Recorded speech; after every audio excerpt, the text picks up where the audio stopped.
All right, part 2. You ready for this? Yes. All right, so tonight we are going to go through part 2. We're going to go through toxicity, we're going to go through oxygen, and we're also going to go through a balanced nervous system. And then we have the privilege of having Leah Wilson, who's a health freedom attorney. She's also going to speak tonight, and then we will have a question and answer at the end. So we have a lot to get through tonight, yes? Yes. All right, so I'm excited about everything we all are going to talk about. I just saw this today, actually. Listen to this. We talked about the immune system last week and how it's not the flu season. It's that we eat sugar and stay inside.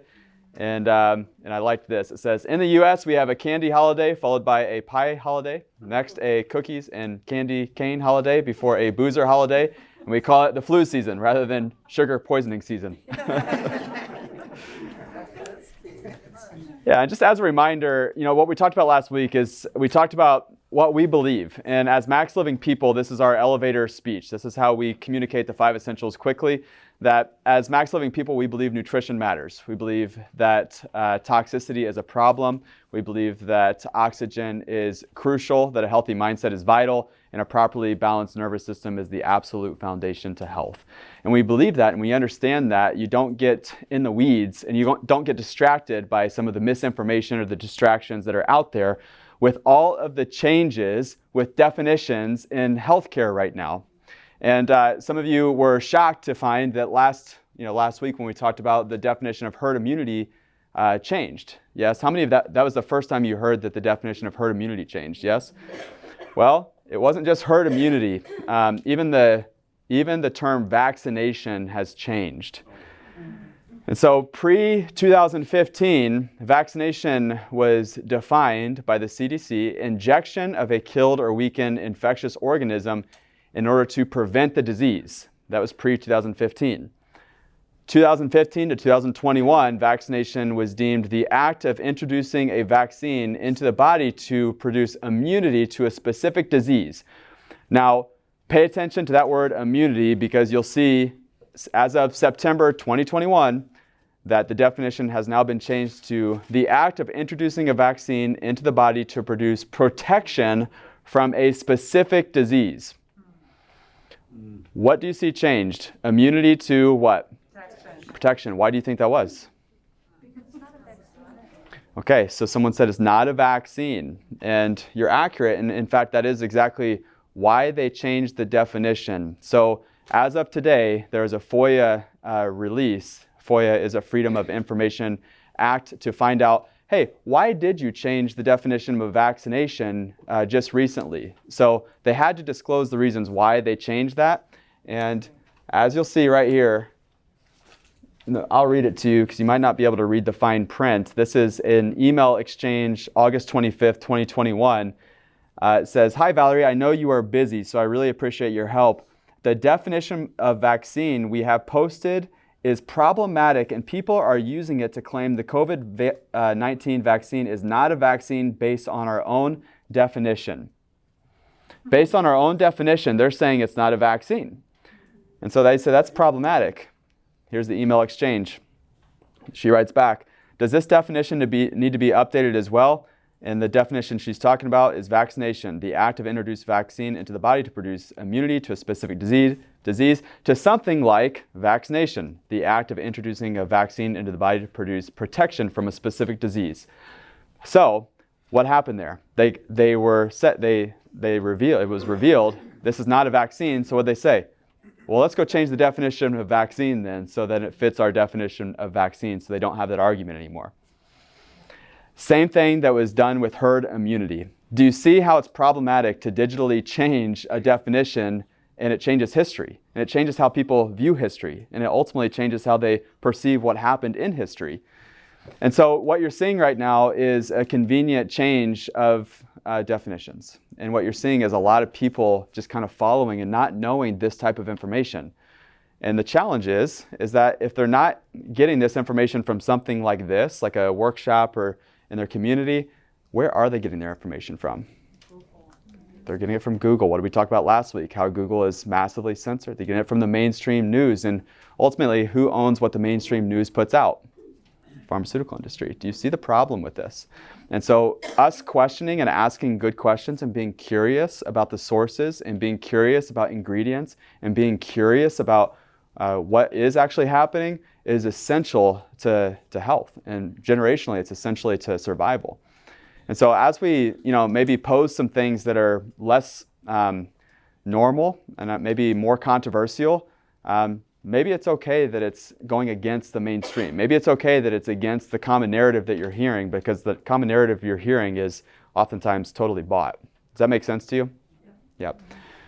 So we say one of our core beliefs is that toxicity is a real problem. And when talking with you guys this week, one of the key takeaway points from last week was the Keurig thing. Apparently that was one of the things that you really latched onto. So glad you learned about the Keurig being toxic. We're going to learn more about what all is toxic and what goes into the toxins that we're exposed to on a daily basis. So one of the goals for tonight is we want you to be able to have things that you can take home with you and change immediately. So we're going to be talking about how toxicity is a problem. We're going to be talking about how to implement the 5 essentials, but we're also going to make sure that we're injecting some things like the Keurig example and things that you can go home tonight and immediately take action on. Injecting. I like that you said that. We got to change up the narrative. Injecting truth, principle. Yes. We're now immune to BS. Yes. If only it works that way. Yeah. Here's the challenge: is that everything that we are exposed to right now is toxic. And I hate to say it that way, but it's true. It's in the food that we eat, the drugs that we take, the air that we breathe. It's in the household cleaners that we clean with. In the things that we cook on. We talked about stainless steel a little bit last week. We talked about nonstick cookware. And so our environment is extremely toxic, and it's not just like smog, it's in the things that we do on a daily basis. And so we have to recognize that everything we are being exposed to is contributing to a toxic burden. And that toxic burden bioaccumulates. Everyone say bioaccumulates. What that means is that it stays in your tissue and it gets passed on from generation to generation. It's one of the reasons why you see children becoming more toxic than their previous generation, is because it passes through the cord blood. In fact, there was a study that they looked at infant cord blood and they wanted to see the amount of chemicals that were in infant cord blood. On average, they found 287 different chemicals in infant cord blood. The infant in utero, how in the world is that infant exposed to toxins? It's got to be from who? Mom. And that could have been from grandmother. It could have been from the previous generations. And so we are passing down toxicity, and it's bioaccumulating, and it's making that next generation sicker and sicker. And you ask questions like, why are our children so sick? That's part of the reason why they're so sick. And it's ultimately the reason why we should be questioning what is going into their bodies as far as ingredients, whether that is in the foods that they eat, the drugs that they take, the experimental injection or the mystery juice that we're calling a vaccine that they changed the definition on for our 5 to 11-year-olds who are not at risk for COVID, by the way. We should be questioning these things and wondering what is in this. And yet these ingredients are hardly ever disclosed. And so I think it's important as we go through this to just realize that maybe some of the things that you're doing on a regular basis, there's no condemnation here, but in the name of COVID, we've made our world very toxic, even with hand sanitizers. And you say, well, what's wrong with hand sanitizers? Well, there's a lot wrong with hand sanitizers. One of the major burdens with hand sanitizers is the fact that it creates germ-resistant bacteria, and bacteria that is resistant to all types of antibacterial soaps and everything else. And how many of you have heard of superbugs in hospitals, right? And so we're doing more of this, and these germs are becoming more and more resistant to what we're doing, and it's creating stronger and stronger bacteria. And so what is the alternative to this? How many of you heard of soap and water before? Right? You might have seen in our adjusting bays, we have thieves, essential oil-based products. And these are non-toxic and very efficacious when it comes to killing germs and viruses. But the question that we really have to ask is, do we need to rid our entire world of all germs and all viruses? Is that a healthy thing that we should ultimately be doing? Yeah. Last week we talked at length about viruses and how we build our natural immunity. And really, we need exposure to bacteria and viruses in order to have a strong, healthy immune system. So when we're using things like hand sanitizers and things that are going to just kill all good bacteria and bad bacteria, then that's actually weakening our immune systems in the long run. And think about what we were doing a year and a half ago when we were all locking ourselves inside, sanitizing every surface possible. Then when everything opened back up, we went out into the world again and we had weakened immune systems. So then, of course, people are getting sick again. So really, when it comes to everything they were measuring about cases going up and all of that, it's because we sort of shot ourselves in the foot with this and weakened our own immune systems, and we weren't not able to fight those things off. So a couple things when looking at any type of hand sanitizers and things like that. You'll see many of them have fragrances in them that are known to be harmful. Some of them have colors like propylene or fragrance and colors and propylene glycol.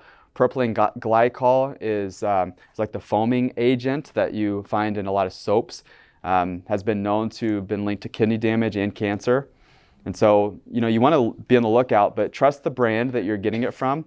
And remember that just a quick way to be able to sanitize your hands is just one of those spray bottles with essential oils that can be very helpful and very easy. We carry them everywhere we go, especially with kids who get into all kinds of stuff and then, put their hands in their mouth and then don't wipe very well and all the other things that kids do. And so we have the, different hand sanitizers, but they're non-toxic. So when you're looking for soaps to use when you're washing with soap and water, you want to make sure that you are using natural soap.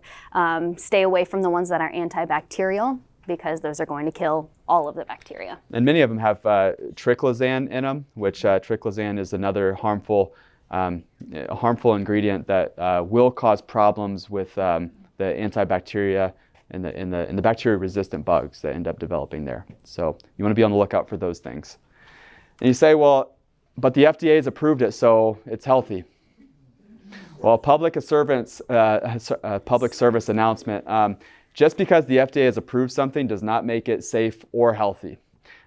Give you a couple examples of this. That these are FDA approved food additives. MSG.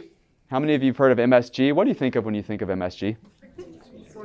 Soy sauce, Chinese restaurants. I'll give you all the different MSG synonyms because they know that you think that, and they know that MSG is bad for you. So what they've done is they've changed the name conveniently so that you don't recognize MSG anymore. And so let me give you all the different synonyms for MSG.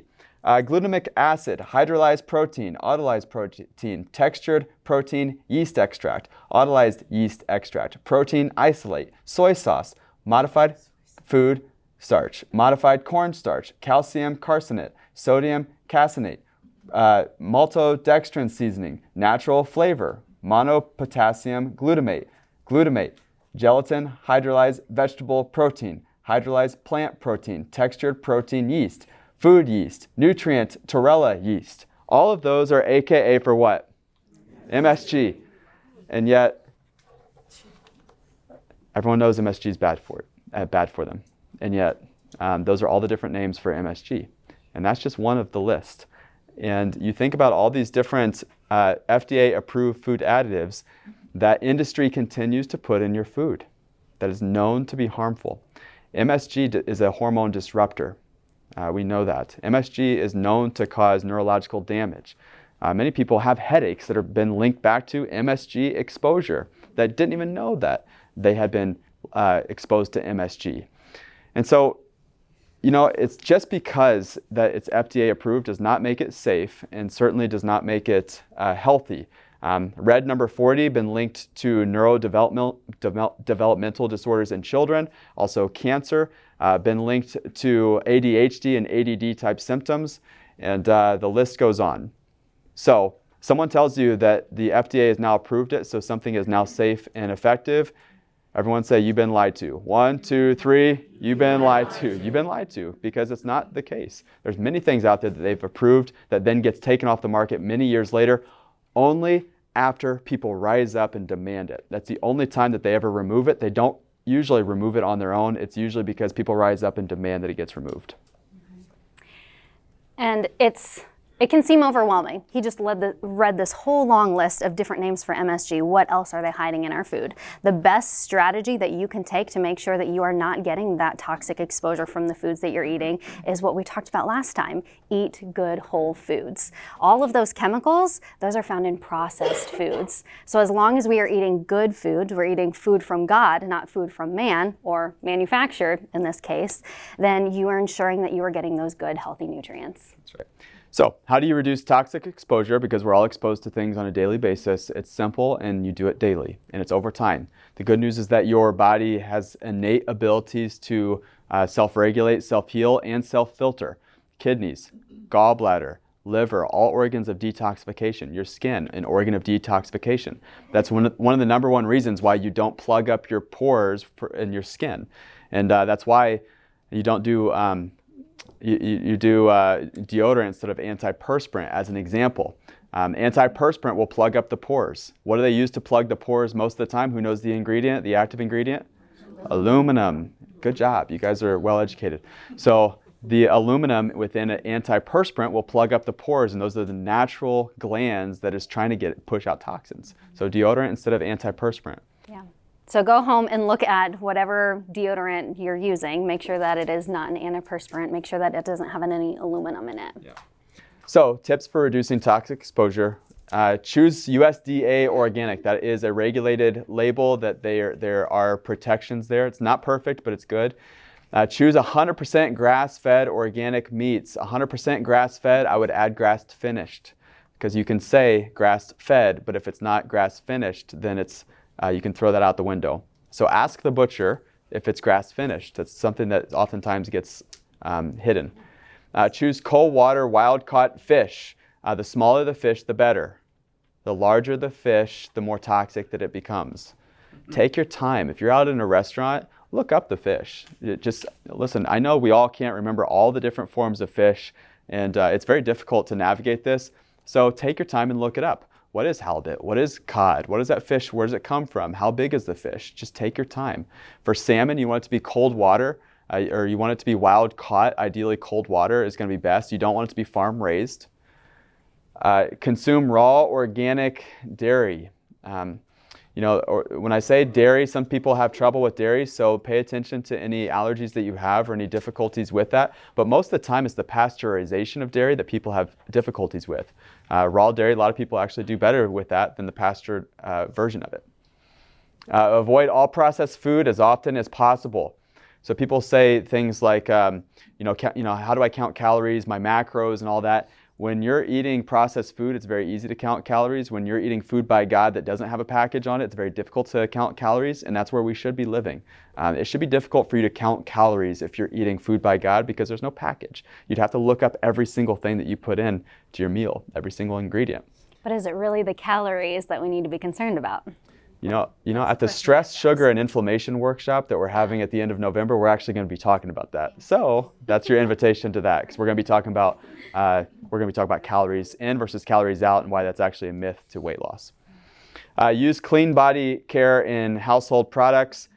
Eliminate plastics. Plastics are the enemy, especially heated plastics. So you want to avoid, especially what you're drinking out of. You want it to be glass or stainless steel. Filter your air and water at home, ideally a whole house filtration system. How many of you know what goes on your body gets in your body? Okay, and so what you bathe in actually becomes a part of you. So when you shower, it's the equivalent of drinking 8 ounces of that, eight 12-ounce glasses of that water. So if it's well water or tap water, you're still drinking that, but it's getting on your skin, so it's getting into your body. So ideally a whole house filtration system. At bare minimum, you at least want a filter at the tap. So you're at least filtering the tap water. What goes in your tap water is incredible. There's birth control, there's antidepressants, there's fluoride. Those drugs make it back into your water system because people flush them down the toilet, or through the urination process, it ends up back into your drinking water. Those can't be filtered, so they must be filtered at the tap. Via reverse osmosis is going to be your best option for that. With clean body care, ladies, that includes makeup, the shampoos that we're using. We talked about foaming agents. There are a whole host of products that we think are good for us. They're actually green labeled. They say things like natural and organic, when really you can look at the ingredients on the back and see that they're really causing more toxic overload for you. So a really good way to navigate this is to use the Environmental Working Group website. It's ewg.org. You can look up any product that you're using, whether it be makeup, household products, cleaners, all of the things that you use on a day-to-day basis, and it'll give you a score, and that'll help you to reduce your toxic exposure in that way. Yeah. The good news is that you've got organs of detoxification that are working with you. You just don't want them to be overloaded, and that's what's currently happening with all of us, is that our organs of detoxification are so burdened, just can't keep up. There's no chance that they can keep up, especially with the slowdown of aging and just the bioaccumulation from generation to generation. Our organs are overwhelmed, and it's impossible for it to keep up. And so what you can do to help reduce that and help speed it up, number one is exercise. So getting your body moving, your blood pumping, your lymph fluid moving with movement. How many of you have ever used like a mini trampoline before to just bounce? Yeah, so that's a great way. But running naturally does that. So does spending time doing any burst activity where you ramp up your heart rate and let it come back down and do it again and go back and forth. That'll stimulate your lymph system. Breathing hard, sweating is natural forms of detoxification. Fasting. When you fast for periods of time, whether that's intermittent fasting or whether you just do whole, for long periods of time and you do water-only fasts, that can also help your body to be less burdened and then start to kick into the fasting mode. Some people have an addiction to food, and maybe it's you, maybe it's somebody you know or love. That can help to change your relationship with food very quickly is by simply fasting. How many of you have ever fasted before? Raise your hand if you've done that before. Okay, so that is a really good way just to stimulate your body to start really kickstarting your detoxification pathways to jumpstart it. Far too many times when we do this metabolomics testing here, this is the kit. I don't know if I didn't really show this last time, but in fact, I don't need to open it. But this is the box. You take it home and you urinate in a cup and you prick your finger, but you can see these detoxification pathways, and there's so many people that have them broken down from years of abuse, from years of toxicity buildup. And what's really interesting about that is that when the pathways are broken down, it actually is very difficult to open them back up. And so fasting can help, and so can exercise. But sometimes you have to be very intentional with detoxification. And so one thing to detoxify, just a natural detoxification, beets are a good detoxifier. So is celery and carrots. And celery is more the filler, but carrots are a big one. So you can start your day off with like a beet and celery and carrot juice. That's a great way to just kickstart those detoxification pathways. And those juices have to be raw, and ideally, you want them to actually be juiced right then and there. The longer they sit in a refrigerator or they're freeze, you put them in the refrigerator or frozen, they're going to lose that enzymatic content. So you're going to lose some of that. If you make that juice, throw in a Granny Smith apple, because that'll make it taste way better. There's your little hack. Yeah, a little less earthy? Yes, yeah, a little less like dirt. Yeah. Yeah, and then there's two phases of detoxification. There's phase 1 and phase 2. Phase 1 is when you have that glutathione. Who remembers glutathione, that name last week? So glutathione is that antioxidant and helps to drive out those free radicals. But too many people try these detoxification, call them fads, or just these 14-day detoxes. I've seen them become more toxic afterwards. And one of the reasons why is because they didn't use a binder to bind the toxin and pull it out of their system. One of the reasons why you see such colon trouble now is because toxins get lodged in the colon. Toxins are trying to be eliminated, but they weren't bound to anything, so they get bound to the lining of the colon, and then you get toxic buildup, which then becomes cancerous or precancerous or polyps or something like that. So that's one of the reasons why the detox system has a cell and body into it. And the cell is that intracellular glutathione boost, and then the body is to grab it and pull it all the way out.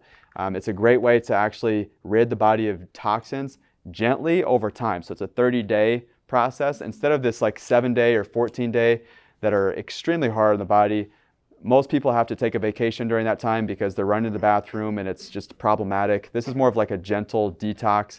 And I recommend doing this seasonally, given all the toxins that we're exposed to. I recommend doing it seasonally. Full disclosure, I know many people who use the cell and body detox after they have like drank too much. It helps with after they drink too much to help bind those out and have a better, I guess, not have as much of a hangover. They have a better morning the next day. Don't use it that way. But that is how some people utilize that. The idea is to build immunity and detoxify over time and have a lifestyle of detoxification, because if you really think about the 5 essentials, it's a lifestyle of detoxification. It's a lifestyle that your body is naturally filtering out all the time, and it's not something you have to go targeting these individual chemicals. Yes, do that on the front end with like metabolomics and just customized recommendations, but after you've gone through that, it's a lifestyle of detoxification, and seasonally you might come back to something like the detox system. Mm-hmm. And it really is a one step at a time process. Very few people, I think, can go home and overhaul their whole entire life and get rid of toxins. If you can do that, great. I applaud you. But just like full transparency here, I've been doing this for 5-6 years and I'm still always learning ways to be better. So there's always that next step that you can take, and that's why we keep coming back to workshops like this, so we can come together and learn more and learn to be better together. Yeah. Full disclosure, like 7 years ago, on a workshop like this, I would put giant garbage bags on everyone's seat, and I would say, your job before you get adjusted next time is you come back and you bring me back a bag full of all your toxic crap at home, and I won't adjust you until you bring that bag back into me. Because I thought that's the way everyone should do it, is they should just go home and overhaul everything. Apparently not everyone thinks that way. So baby steps are okay, but then there's some people, you really should take a garbage bag and fill up all your junk. Don't even give it away, because you don't want to make your neighbors or friends toxic either. So you might just throw it away. So we talked about one of the best ways, one of the quickest ways to get your body in detox mode is moving your body, exercising, sweating it out. That's why we don't do antiperspirants to plug up the pores, but we allow those toxins to come out naturally. So a lot of people don't know that exercise can really help decrease your risk of illness by over 40%. It is really that big of an impact on your health. And it's a hormonal reset. It's such a hormonal reset, and everyone knows to do it, but so few do it. And it's like saying an apple is better than a donut, but if you put out an apple and a donut, what gets eaten? A donut, right? And so you can know exercise is good for you and still not do it, because so many people have problems with exercise, whether it's too hard or they have achy joints or they just don't feel like it or whatever. But it's a habit, and it's something that you can ease into, but the biggest thing is just to get moving in full body movements, and ideally sweating and breathing hard most days of the week. Don't make it overcomplicated, just go and do it. And for you, that might be walking, around the block. For you, that might be going around the neighborhood. For you, that might end up being that you walk a 5K or you run a 5K. Some of you can run half a marathon or figure out how to get in shape to do a full marathon. You don't have to do any of that though. You can get in the best shape of your life in 20 minutes a day of just whole body movement. It's not where you are, it's where you're going. So just get started with doing it and make a goal and then just do it. Figure out how much it's going to take for you to start sweating. What would it take for you to start sweating? And how many of you been to some of our makeovers? We're in the big room and I have you kind of exercise in the big room. So some of you have seen this, where you can start sweating by just air punches like this, if you do that enough, or just simple squats going back and forth and doing that for a minute at a time. A minute on, a minute off, a minute on, a minute off, and you just keep cycling that. Listen, you make a goal and you figure out how to do it. So you reverse engineer that once you have that goal of doing it. And really, it's not that difficult. It's just the doing is sometimes the biggest challenge. So get started doing, because it's your full body detoxification that we're talking about. Mm-hmm. I like that. Get started doing, because you can take all of this information, you can take the best notes in the world and have everything sitting on your shelf, and it's not going to do you any good unless you put action to it. Yeah, that's good. So, as we put all of this together, sometimes as we go through all of this, it's like, okay, so, all right, I get it. Nutrition matters. Toxicity is a problem. Oxygen is crucial. A healthy mindset is vital. That's why fear is the enemy. And a balanced nervous system is the foundation. And sometimes I have somebody who will say, but doc, I know somebody who ate well and exercised, did all the right thing and still got sick. So if what you're saying is true, how is that possible? And sometimes people will say, does that mean their genes were bad? Well, only 2 to 5% of all disease can be linked back to genetics. And so it's not genetics, because we all have that person in our family who may have done all the right things and got sick, but we all have our Uncle Ed who did all the wrong things and lived to like 100 years old, right? Right? That Uncle Ed who comes to every single family reunion, he drinks a fifth of whiskey, he smokes, he sits in the corner, he lives to 90 plus and you can't kill him, right? And it's like, how in the world do I have Uncle Ed and then Aunt Betty who did all the right things and died at 40 of breast cancer? Like, how in the world? Is that even a possibility? And again, you can't blame genes, because many times these are in the same family, sometimes brother and sister. And what it really comes down to is not genes and not even eating well or exercising, even though we talked about those things and the toxins that you're exposed to, because Uncle Ed intentionally poisoned himself his entire life and Aunt Betty didn't do any of that stuff, right? So what it comes down to isn't necessarily what you do, it's how your body adapts to what you do. It's how your body is adapting, how it's functioning. And it's one of the reasons we talk so much about the importance of the nervous system, because there's one system that controls all healing, all regulation, and your body's ability to adapt. And it's the most important system in the entire body. And what system am I talking about right now? It's what? You guys all know. It's your nervous system. So your nervous system literally controls everything. So health is little to do with what you eat and how you exercise and what you're exposed to. It's all about the root word of health. It's how your body what? It's how your body heals, how it's regulating itself. And again, this is why we look at the nervous system, and one of the reasons why in our core values and what Max Living really is, and we say the nervous system is at the absolute foundation. Yeah, absolutely. We talk about health, the root word of it is really the definition, actually.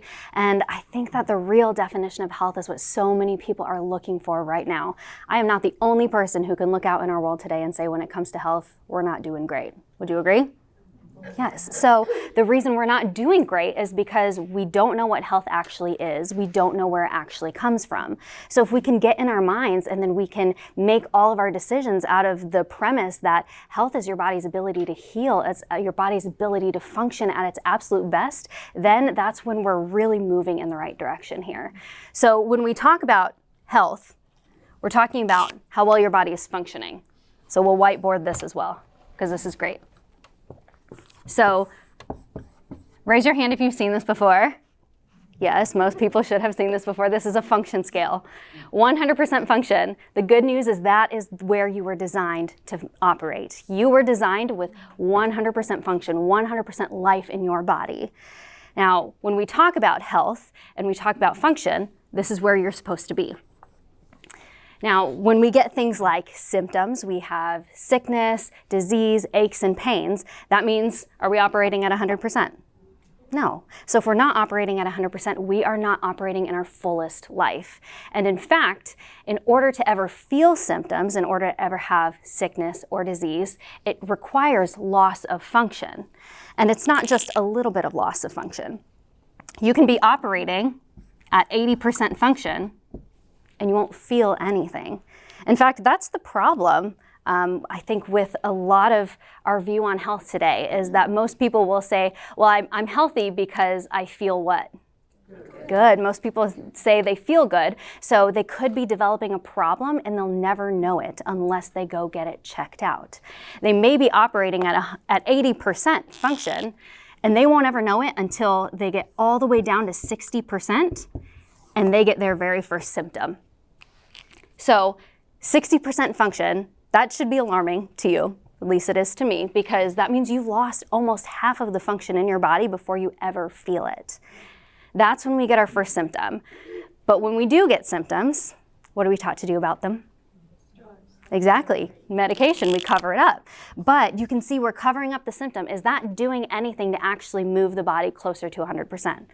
No, we still have the problem, we're just covering it up. And the issue with that is that if we have a problem there and we're just covering it, we're not actually doing anything about it, is our body going to get healthier or is it going to get sicker over time?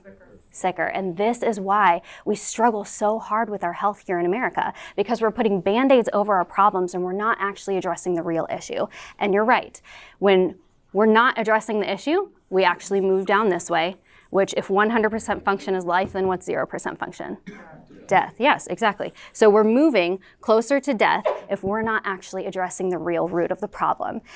And the way we address the root of the problem is by looking at the one system that controls every organ, every cell, every tissue in your body, which is your nervous system, right? So that's where we need to start. Yeah, and so it's the most important system you have in the body. That's the reason why it's so well protected. So you think about, this is your brain, just to orient you. Some of you have heard this some of you have not heard this as much. So this is the spine. You should have 3 distinct curves, one in the neck, just like how you're looking at me is how you're looking at this spine right here. One in the neck, another curve in the mid-back. You should have a curve in the mid-back, and then another curve in the lower back. And these curves are meant to protect the spine, protect the discs, protect the nerves.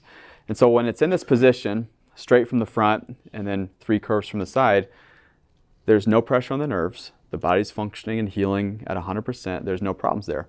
But what ends up happening is that we're not taught how to take care of this properly. And it's the little things over time that'll cause this to shift out of its normal position.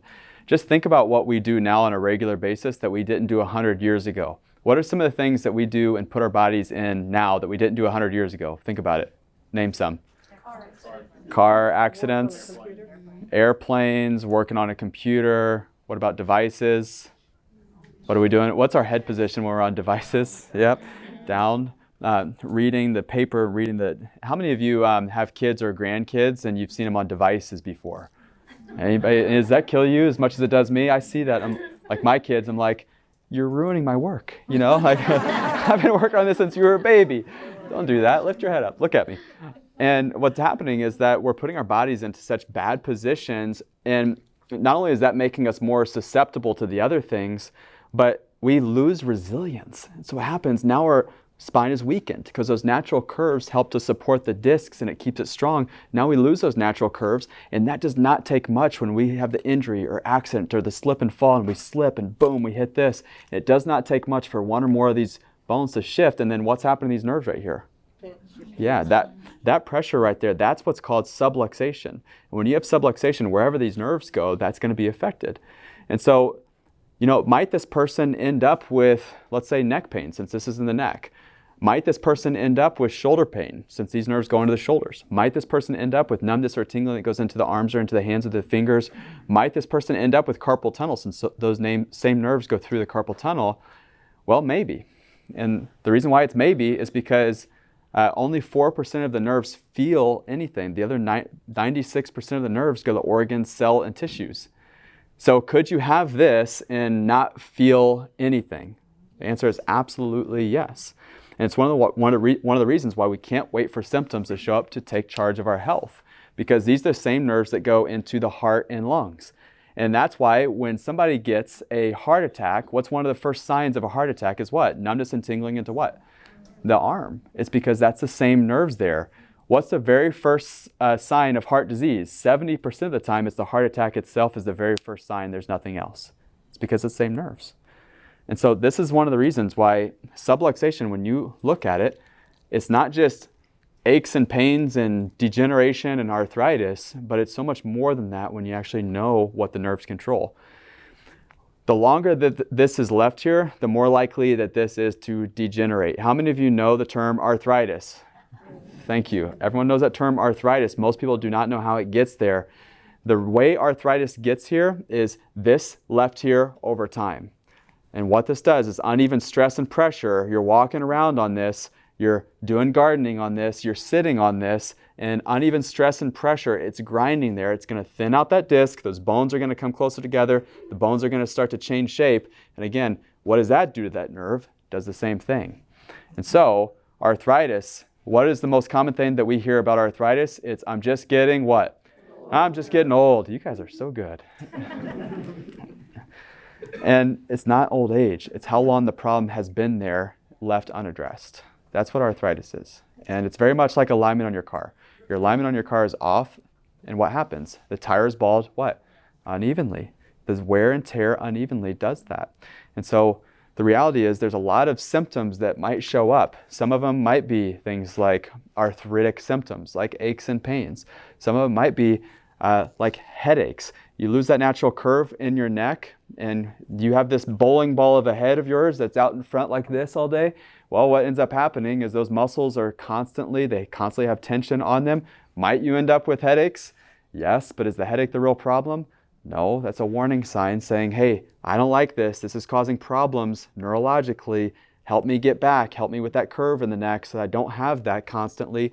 And these same nerves right in the upper part of the neck, these are the same nerves that go into the mucous membrane. If you look at the nerve chart, those are the same nerves that go into the sinus cavity. So some people might end up with allergy type symptoms, runny nose type symptoms.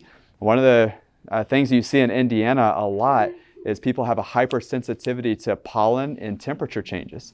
And one of the consistent things that we see is an upper cervical or atlas. Everyone say atlas. It's the top bone in the neck, subluxation. And that not only can cause a hypersensitivity with things like allergies and mucous membrane, but also hormone regulation, heart rate control. That can also eyes, ears, nose, and throat cause disruptions there. That's the same area that Christopher Reeves injured. Who remembers Christopher Reeves? Who was he?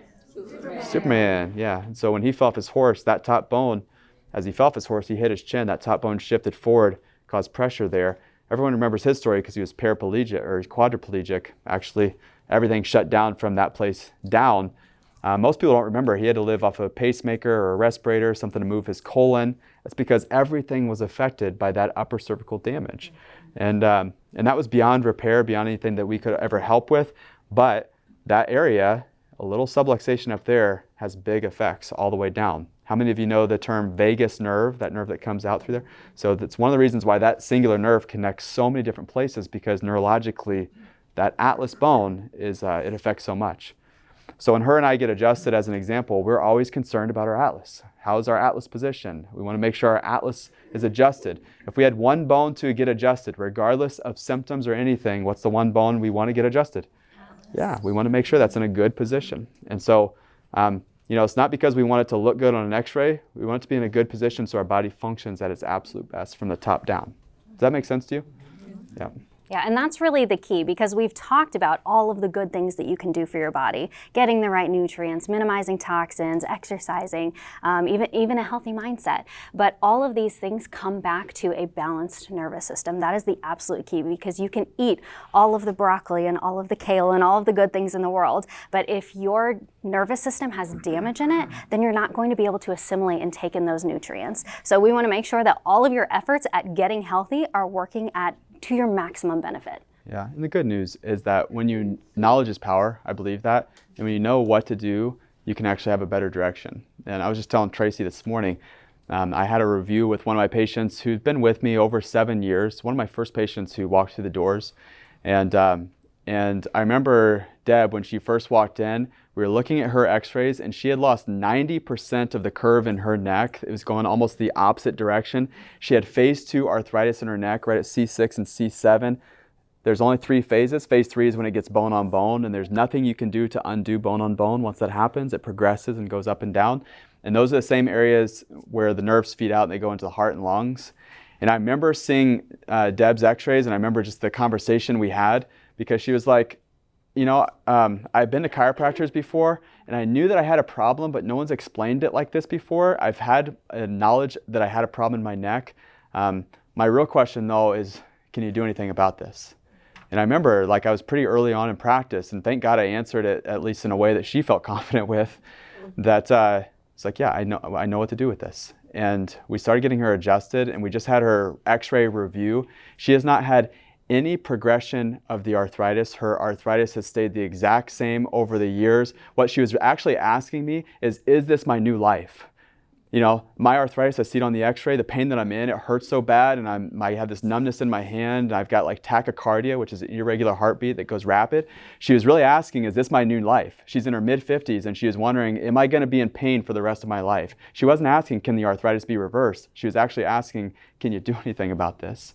And now 7 years later, here she is. She's pain-free. She's living her life. She no longer has tachycardia or tachycardia symptoms, and she's living her best life. And when we look at her x-rays, we're not looking at the arthritis anymore. We're reviewing where she came from and the life that she used to live. And there's a lot of people who are struggling and they don't think there's a different answer, and they're gonna go down the typical Band-Aid approach, which is just masking symptoms, and they're gonna go down that direction maybe for the rest of their life unless you and I say something or do something about that. And so I get it that I might be preaching to the choir for many of you. Like most of you take care of your health and you're here, and so you are actually getting adjusted and doing the right things. But there's people all around us that I'm not necessarily speaking to you tonight. I'm speaking through you to that next person, because people need to know this. And it takes you and I speaking up and being passionate and being bold and being convicted about this.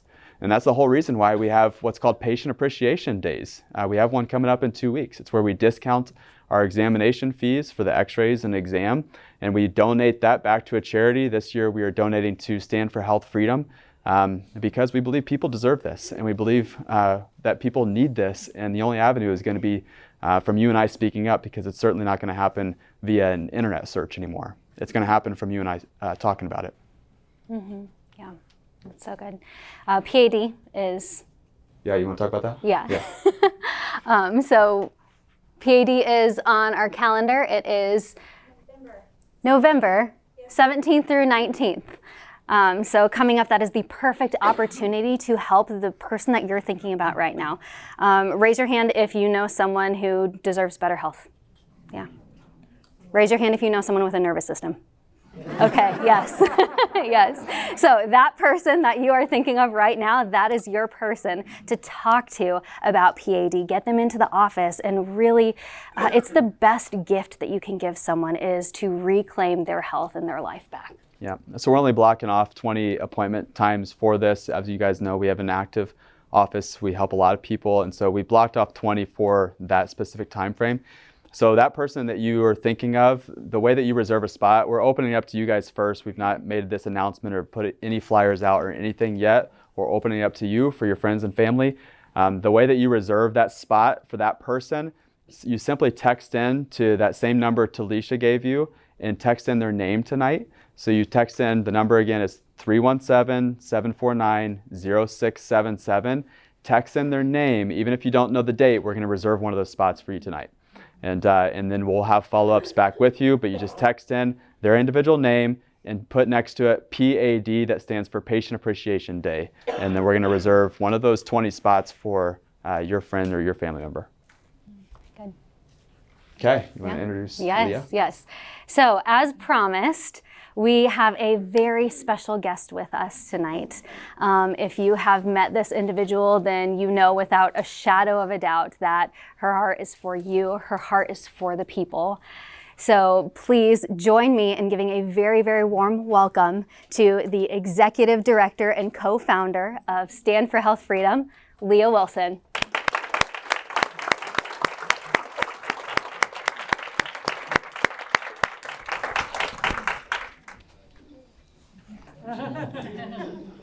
Hello. So they asked me to come talk to y'all tonight about what it looks like to protect our option to choose what Dr. Tracy and Dr. Wilson just talked about. How many of you know that the pharmaceutical lifestyle is being pushed upon us in a huge way right now, that corporate interests have a lot to say about how we care for our immune system, how we care for our children, how we interact with each other, and it seems like sometimes that we no longer have a choice, and that's a lie. So we can't buy into that story that we no longer have two legs to stand on, but need to have resolve with what our options really are. So thanks for sharing a few minutes of your time with me tonight. I have been talking to a lot of people around the city about one of the major issues we're facing, and that is the segregation of the vaccinated and the unvaccinated. So who here sees a problem with reducing the people in our community just to their vaccine status? And who here has an interest in that practice being stopped, whether it's because of where you work or where your children go to school or university level? Great. Who here has been talking to their friends and family about this issue? That's good. Who here has talked to one of their elected officials about this issue? That's great. There are a few.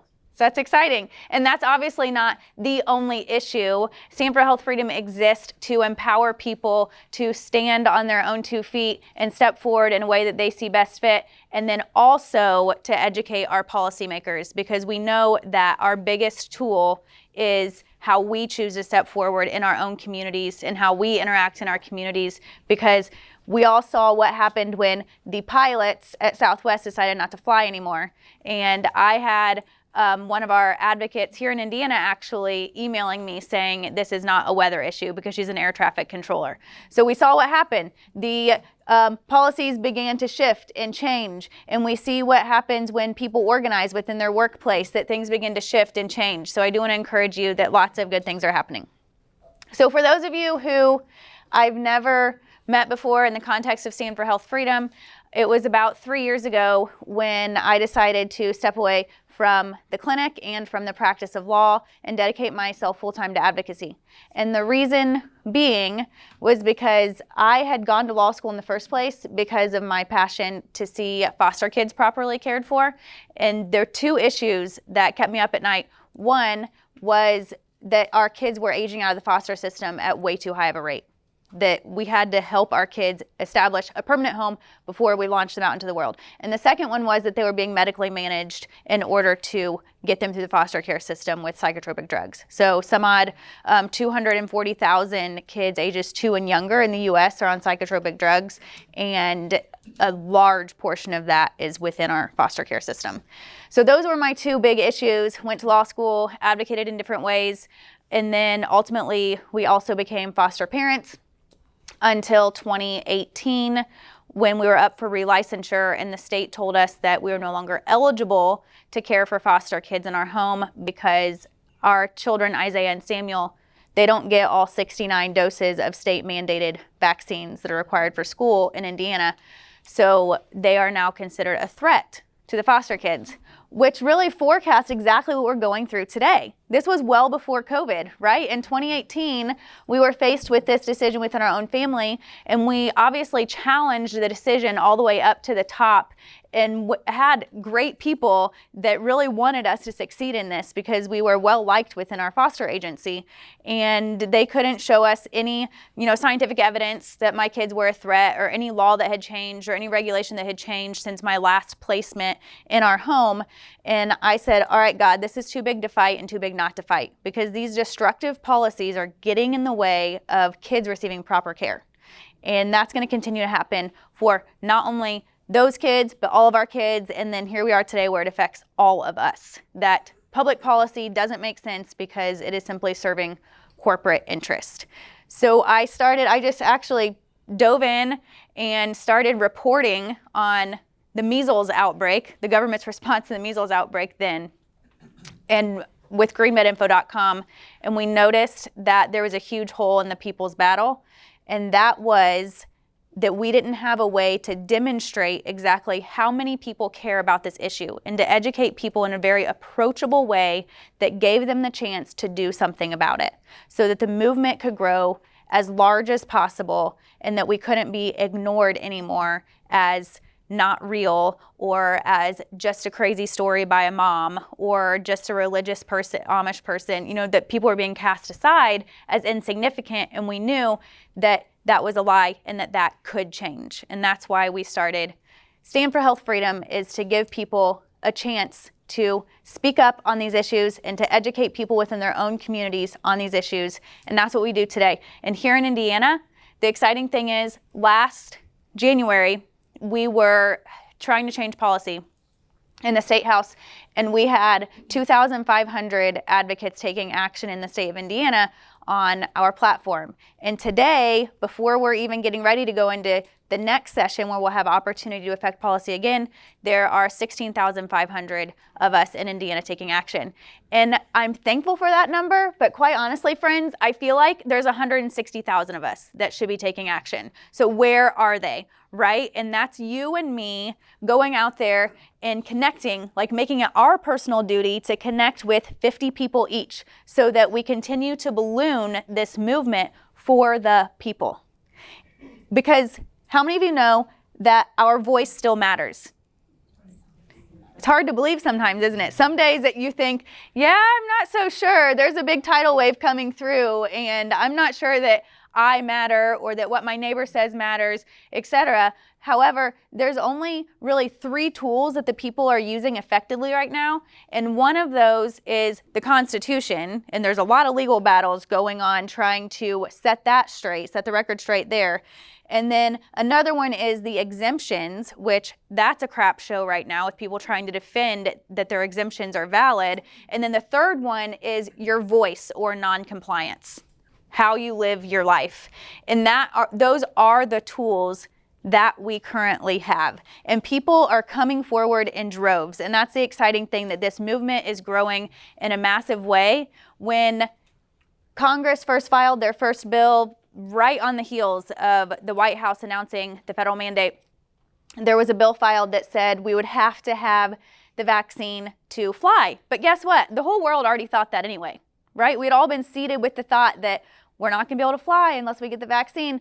Well, then the bill was actually filed, so our team responded and put up a petition, just a simple petition to say, you can raise your hand and put your name on something that says, in America, we will not stand for vaccine passports for air travel, right? And within 5 weeks, we had 120,000 new advocates taking action on our site just because of that one issue really resonating with people and them feeling like this is in our backyard now, that we can understand how this affects us, that we don't want this to happen in America, that we're embarrassed by this. So be encouraged that the movement is growing and you're not alone. And when the mainstream media and what's happening in your workplace or at your local grocer wants to make you feel like you are alone, that you in fact are not.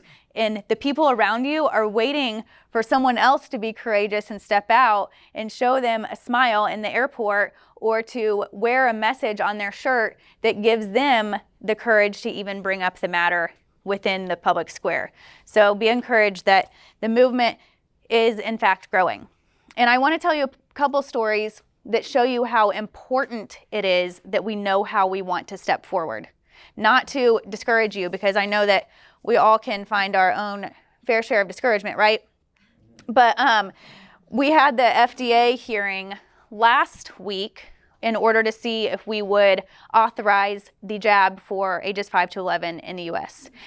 When it was authorized for ages 12 to 16 or 12 to 18, depending on the jab, back a few months back, do you guys know why they authorized it? What were the 2 major criteria that were used? One of them was the oversupply, that they needed another market in order to use the vaccine doses they had already. I mean, this is public hearings. This is the CDC committee hearings. So the oversupply was used for our kids ages 12 to 16. And then the second thing that was used was herd immunity, which I find extremely embarrassing. There have been times throughout the last 2 years that I am so embarrassed about what is happening in our country that we would say that our kids should be a human shield for adults. Like, when has that happened in a civilized nation, that we're going to use our children as a human shield? So that already happened a few months back, and then we saw that whole narrative revisited when the FDA considered what should be allowed or authorized for our 5 to 11-year-olds. Once again, we heard this is not for the kids, this is to protect the adults. And no one batted an eye, right? And we also heard that there was a woman who testified during the hearing, because there's public comment allowed at the FDA hearing, and she stood up and she said, I'm a mother of a 17-year-old. I thought I was doing the right thing by getting the jab for my daughter before she went on summer vacation. And 7 months later, she is still dealing with the next day she had onset of neurological symptoms, including tremors on the left side of her body, numbness and tingling, inability to remember things, unable to work anymore, and she still has this 7 months later. And the reason she wanted the FDA to know this was because her concern is, if other kids are allowed to get this, her daughter cannot now get a medical exemption. The response to her school is that there are 2 other products on the American market that she can get if she had a bad reaction to Pfizer. So the medical exemptions are not available, right? So people don't know that. They think, well, if you have a bad reaction or you have an immune system dysfunction, then you can just get a medical exemption. So we might as well allow these things to go through. So she stood up and testified, and then one of the scientists said, we simply do not know what this product will do until we use it. So the FDA is called upon for one thing, and that one thing is to say, America, this is safe for use, right? And guess what? FDA hasn't been doing their job for decades, but now it's on full display, and we're watching this story because it affects all of us, that they in fact do not do their job. So we know, and we spoke up, and you're like, well, Leah, did it matter that we spoke up? Did it matter that Stand for Health Freedom Advocates submitted 20,000 public comments to the FDA before the hearing?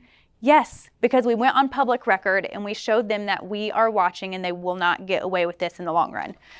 So then we heard Dr. Paul Offit, who is one of the godfathers of vaccines, say, I hate making decisions for millions of children based on thousands.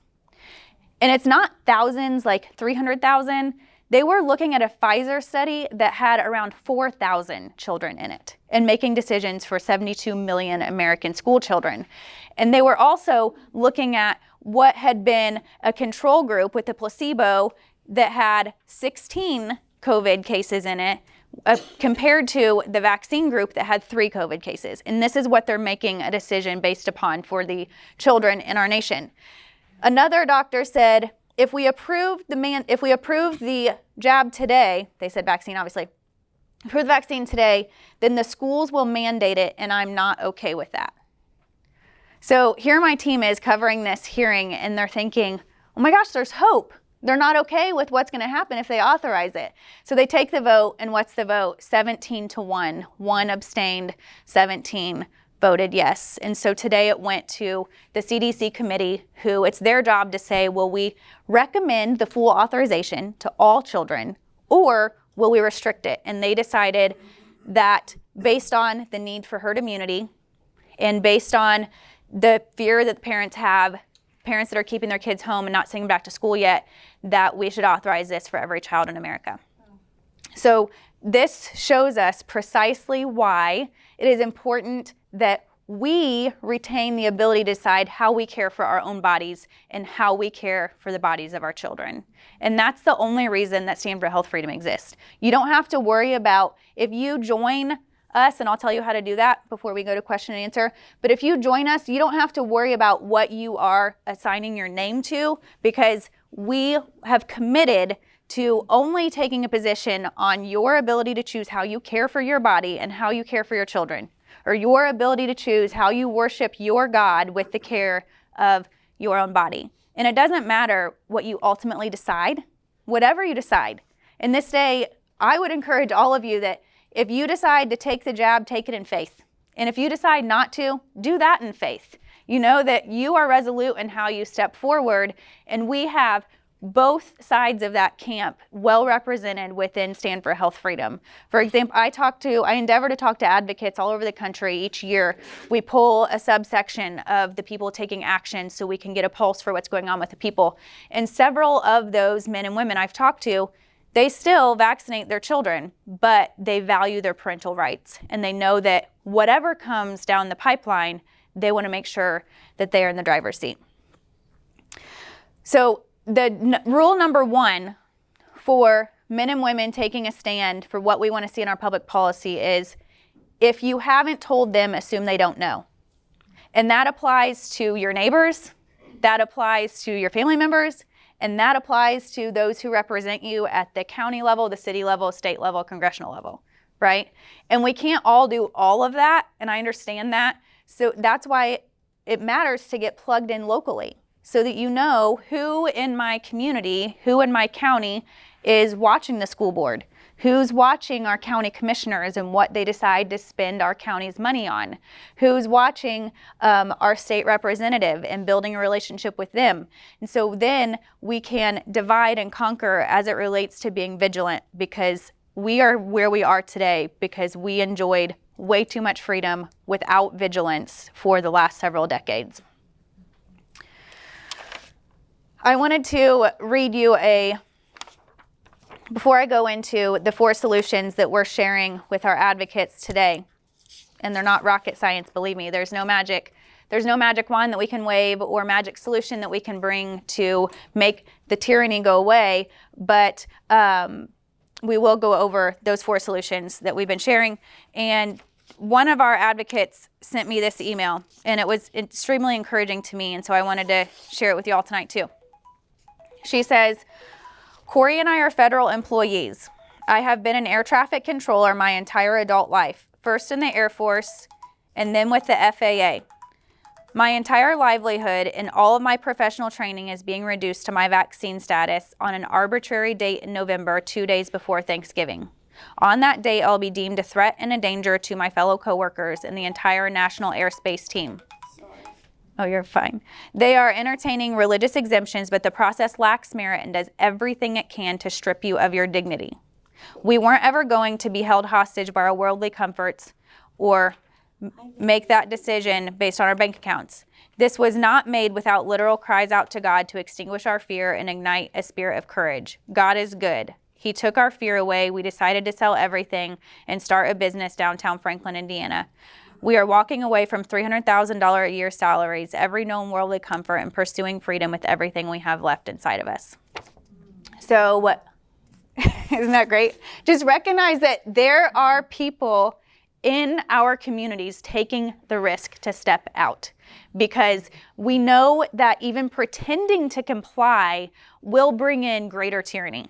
That if we pretend to comply or we actually comply, what we're saying is that we're okay with what's coming next, because this does not stop with a single medical mandate or a single booster or a fourth booster, which they're talking about with the immunocompromised today.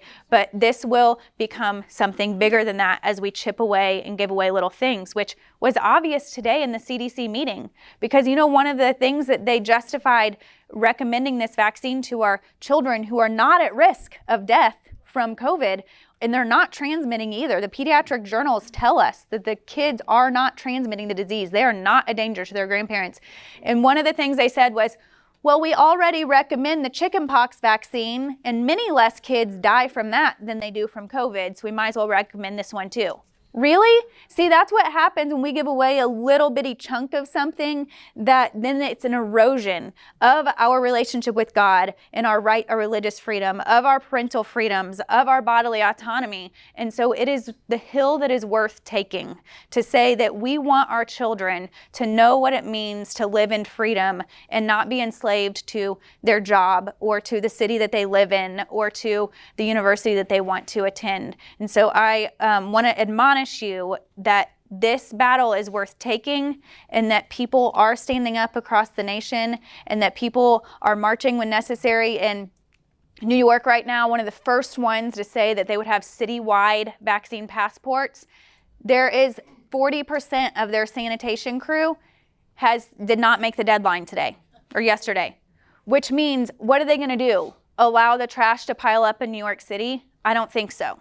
You know what I mean? So it matters what decisions we make, and even those who did decide to get vaccinated and show the proof, because that's another decision. You can choose to get vaccinated, but still make it not your employer's business of how you care for your body, so that's a privacy issue.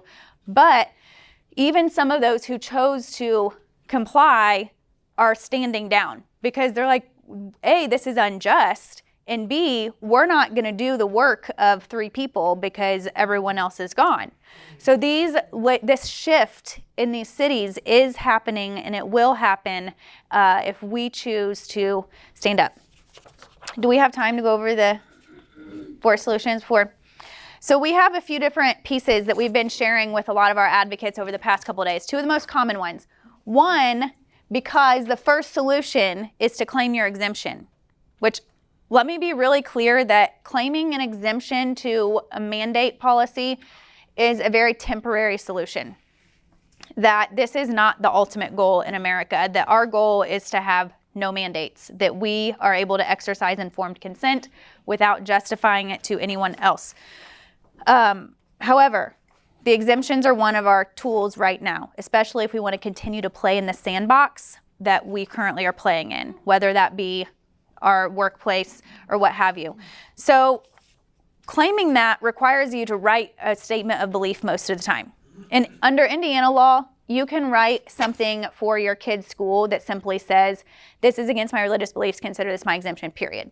That's Indiana statute for the K through 12.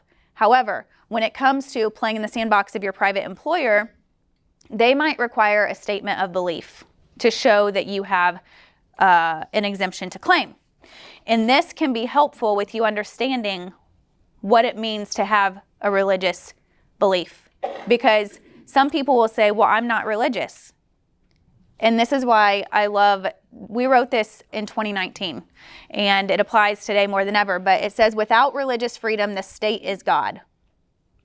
So if you want to claim I'm not religious, I would suggest that you attach yourself to something other than the state.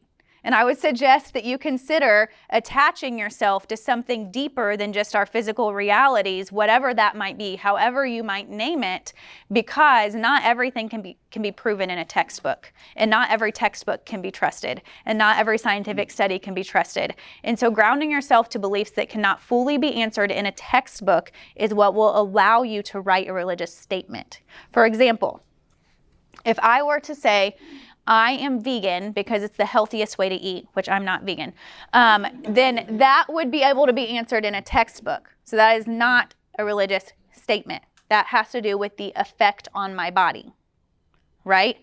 If I were to say, I am vegan because it is immoral to take pleasure in consuming animal product, another living thing, then that cannot be answered in a textbook, right? No one can tell me if it really is right or wrong to eat an animal.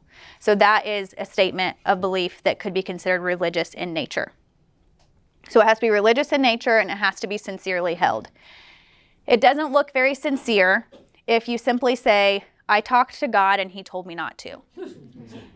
I mean, I think we should be able to go by our gut or Holy Spirit guidance or whatever we want to call it. However, it doesn't look sincere as a statement on paper, and therefore it can be denied. So those are the two things your belief must be: religious in nature and sincerely held. Number 2, the other solution is to have a plan B. Rocket science, right? But if you're still asking yourself, is this really here, and do I really need to assess my situation? I think that step is over, that we all know that this is really here, that Ascension has fired hundreds of employees who filed religious exemptions, that Rolls-Royce has began to deny religious exemptions, that the senior living facilities around town have also done that, Adult and Child has done it. I don't mind naming these people because it's not defamation, it's fact, it's what actually happened. And I believe that you and I should put our resources and our support behind freedom-loving businesses that want America to succeed. So acknowledging that this is happening in our communities at every level, at the healthcare industry level, at the corporate level, private level. In Indiana, thank God that the legislature heard us on at least a couple issues last year, and one of those was that our public employers, our state employers can't do that, and county employers cannot fire us because of this, because they cannot base hiring or firing based on a vaccine passport status. So state and county level, we have some protection, but as it relates to private mandates, we don't. That means you should ask yourself, what is my line and what is my plan if that line is threatened? Maybe your line is that as long as it's your choice whether you get vaccinated or not, you'll stay, or as long as they honor exemptions, or as long as they'll just let you wear a mask instead, or as long as you have to get tested once a week.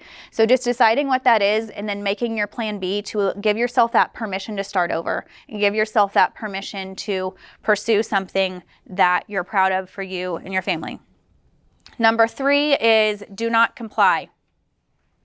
Charles Einstein wrote a book called The More Beautiful World Our Hearts Know Is Possible. And one of my favorite lines in that book is it says, by making injustice visible, we give all involved the chance to do the right thing. So no one can give you or me the script for how to make decisions during wartime or how to make decisions when we're faced with impossible circumstances. But we do know that exposing an injustice gives people permission to reject that injustice and allows us to say that we're going to step forward and not comply, and that we can do that as an option, that it is an option to not comply with things. And I'll just go ahead and say it. We've done that within our own clinic. You see the sign on the door that we finally got so fed up with the multiple healthcare department investigations that we said we're no longer operating under fear. That this is not a place where we will scrutinize people's decisions, and we want people to be able to live in faith, not in fear. And number 4 is get involved locally.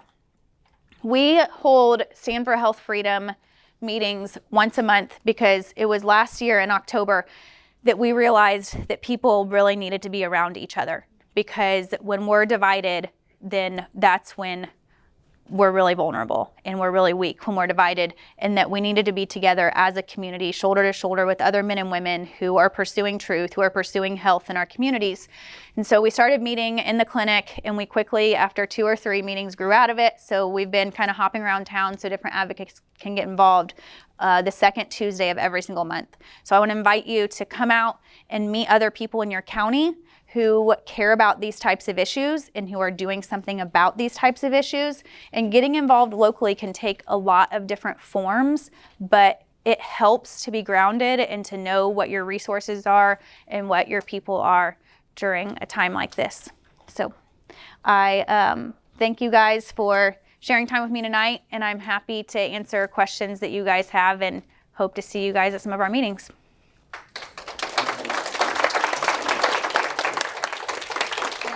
Thank you, Leah, so much for action steps that we can now practice courage, and for the opportunity to get involved and protect our freedoms too. Yes, and I'll tell you a way to text in.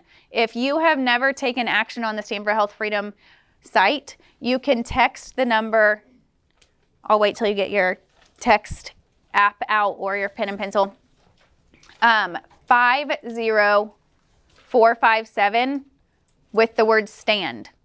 And you'll get a link back that you can take your very first action on our site, and then you'll be able to receive the notifications when we have meetings coming up or other calls to action when it's time to mobilize. Because in January, when session comes up, we want to be ready to move forward legislation that we've been working on with people in our state house. And it's going to be really hard work. We need to know that you guys are with us. They need to know that you care about this. They meaning your state representative and your state senator.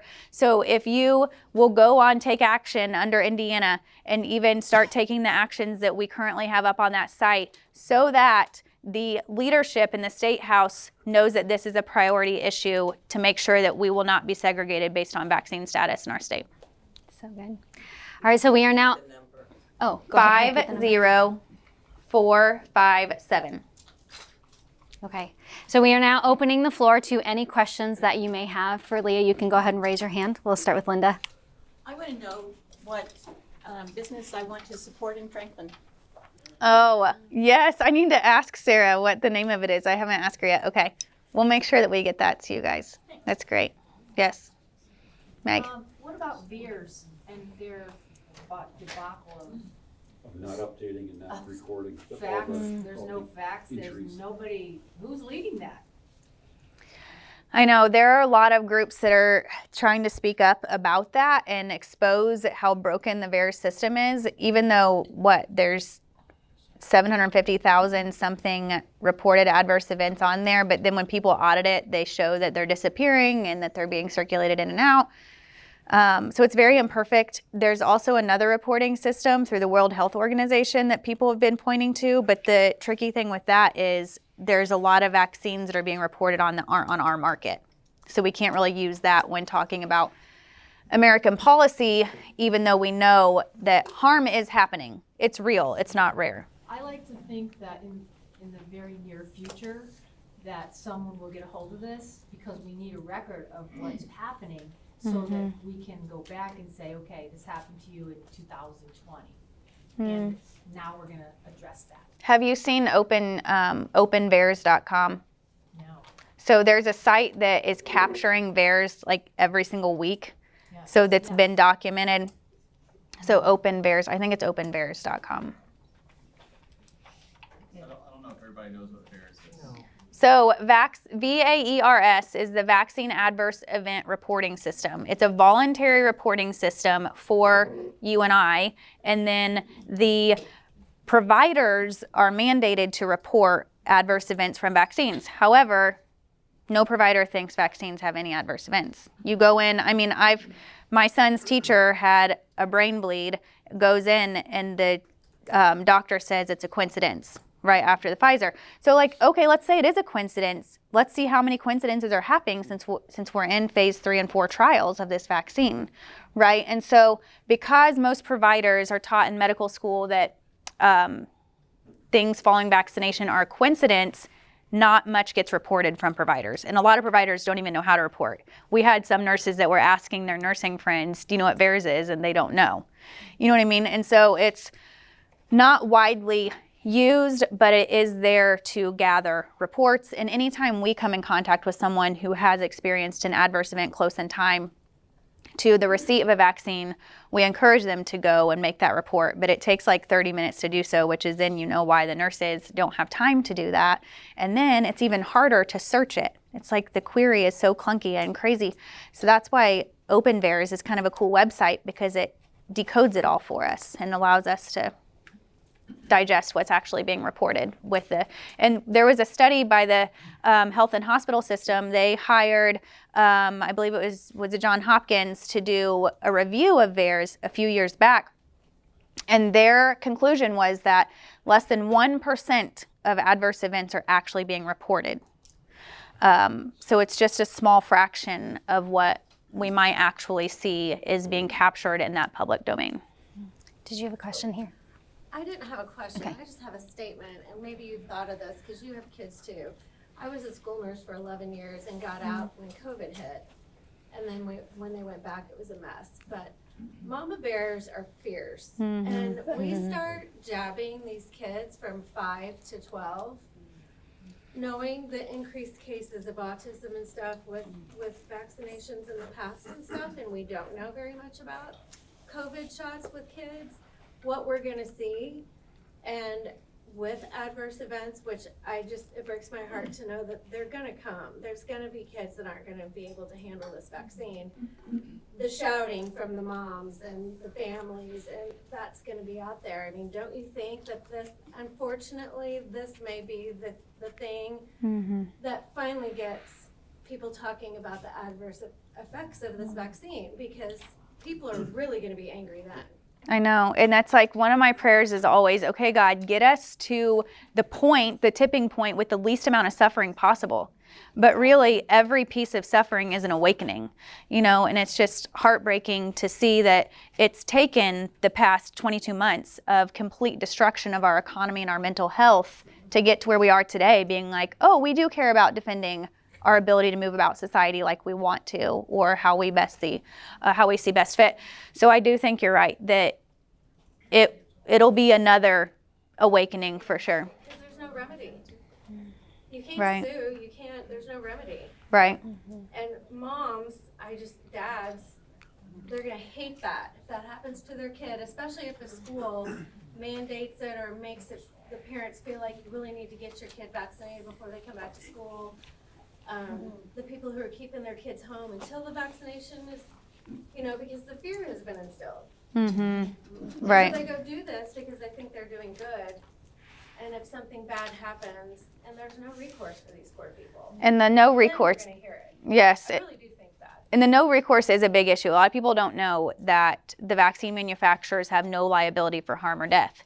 And the federal government gave them that immunity from liability back in 1986. But now, today, we just got word that there's a bill on the Tennessee governor's desk to say that if an employer mandates a vaccine, they can be liable for harm. So that they're codifying that in state law. So we are hoping the Tennessee governor signs that, and we want more states to have policies that are for the people and not for corporate interest, which is going to be our big message here in Indiana this year. Every time I talk to a representative or a senator, the only thing they want to know is how are businesses going to feel about this law if we write it? And it's like, no, corporate interest is why I'm in your office today. The businesses don't get a vote on this one. When it comes to civil rights, we know that our economy will flourish if we do the right thing. So yes, the liability issue is in. Christy. Would you have a recommended focus or agenda monthly if we started to do local meetings? That's my biggest concern. There's so much to talk about. How do we focus it, keep it an hour, and make it valuable time. It is important to have a strong leader and not be like group leadership, because it will become chaotic and people will think that it's the kitchen sink. You can talk about anything and everything. But some of our county leaders they come to the Stand for Health Freedom monthly meetings, and then they take the content that we talk about there and then break off and strategize on how to get the word out in your communities on that. So who's going to go talk to businesses, who's going to be at the school board meeting, who's going to be responsible for getting 10 people to testify at the next school board meeting. So it's implementing, it's action. It has to be action focused when you're meeting in your local communities. And that's what will drive the courage and the hope and stamina with you all, is just being action focused. How do we implement? I just had a quick question. I'm a nurse and I'm going through the exemption process and writing my letter and all that. I'm also being forced to tell pregnant and breastfeeding moms and babies that the vaccine is safe and that it's, best for them and their children and all that sort of thing. So that's kind of hard. But I am wondering, part of my letter that I'm trying to write is comparing. I have had COVID recently and I'm still within my 90-day window, and I have great antibodies. I got them tested and I have tons of them. So I am trying to take that angle that, why are you giving me something artificial that I already have? But I can't find, from what I understand, they're not tracking not reinfections, but breakthrough infections after the vaccine anymore. Is that correct? Is there any place that information is hidden in a box somewhere that I can find, or it's okay? No, they're not tracking breakthrough infections. There was CMS data, which is Medicare, Medicaid data, that shows 71% of current cases are vaccine failure. That so they have some of that data because of Medicare, Medicaid data is pretty well regulated or kept track of, but that's not widely known. Right. And so we know that there's a lot of vaccine failure, and the Delta really took a huge toll, whatever that was, a huge toll on those that were vaccinated, not those that had natural immunity. And then you had the ones who didn't have immunity yet, and that's a different story too. But with a religious exemption, you can talk about trusting your God-given system, and your belief and the necessity to do that to maintain your connection with God. But if you're talking about science, like science studies, then that's not religious in nature. Right. But yes, we have seen people, especially if you got 30 people within your organization to go forward and say, we want natural immunity to be a part of this policy. But one of the dangers of that is we don't want them scrutinizing us based on our immune status either. I have a relative who received religious exemption from IU Health and was fired 2 weeks later. So it's a risk. Yeah. It's a huge risk. He put himself out there and then was terminated. And we're not going to be able to fly under the radar and get through this time. And so some people want to say, well, I'll just quietly file my exemption and have no dialogue during the process. But it's time to have dialogue in the process, because it's impossible to fly under the radar at this point in time and get to the other side of this. Yes? Could Medicare exempt people from their health if they don't get the shot? We haven't seen them taking that approach yet, and I don't know. However, the approach they're taking is by regulating those who provide Medicare services. So those who are receiving Medicare services, I don't know. Any state benefit, any government benefit is risky with what they can force us to do or not to do. Yes, Polly, last question. I was just wondering, does your organization have any contact with lawyers that are trying to fight against the vaccine mandate? Because I'm in a class action lawsuit right now with Ascension. It's so good. So they would not accept any exemptions, as you know. So we partner with Tom Renz, who does some strategic lawsuits, and then also with We the Patriots USA. They help with the exemptions a lot. So We the Patriots USA does a lot more work with the university level or employee level rights. And then Health Freedom Defense Fund also has been hot on the scene, and we partner with them on certain efforts too. So Have you heard of Oklahoma or whatever? That's a law firm that's stepping up to help the Ascension great. employees. Oh yeah, because Ascension that's a Missouri firm, right? Or Missouri corporation. Yeah. So a lawyer is stepping up to help us. That's great. I have not heard of them, but if you ever have questions, feel free to reach out. Okay. One last, practical question. Yes. Is there any place on your site where it has guidance on how to write these? No, there are lots of sites doing that, like the Healthy American and different sites that are helping with how to write the exemptions. I don't want to trend on practicing law without any agreement to practice law, since I do have a license. But yes, so we are not helping with that. But this does help guide you a little bit, and it's very doable. I kind of broke the question. You guys who talked earlier Meg, about Bears. healthy food. No, I'm not on you. Oh, Tracy and Yeah. yes. Places where you shop for your healthy stuff. Well, she's still a good person to ask for that. She does all our shopping. Yeah. I do all my grocery shopping at Georgetown Market, or we do Wonder Tree Farm for all of our dairy. That's a regenerative farm up on 421. For the Punter's farm, if you know him from the Colts. Former Colts player. So yeah, we do our meat and poultry and all the dairy from Wonder Tree, and then I'll go to the farmers markets on Saturdays when we're in town, and then Georgetown Market, and then we do Wild Alaska, which is frozen wild caught salmon, boxes of it to your door, and that's pretty much what we do. Yeah. Awesome. Give her a hand.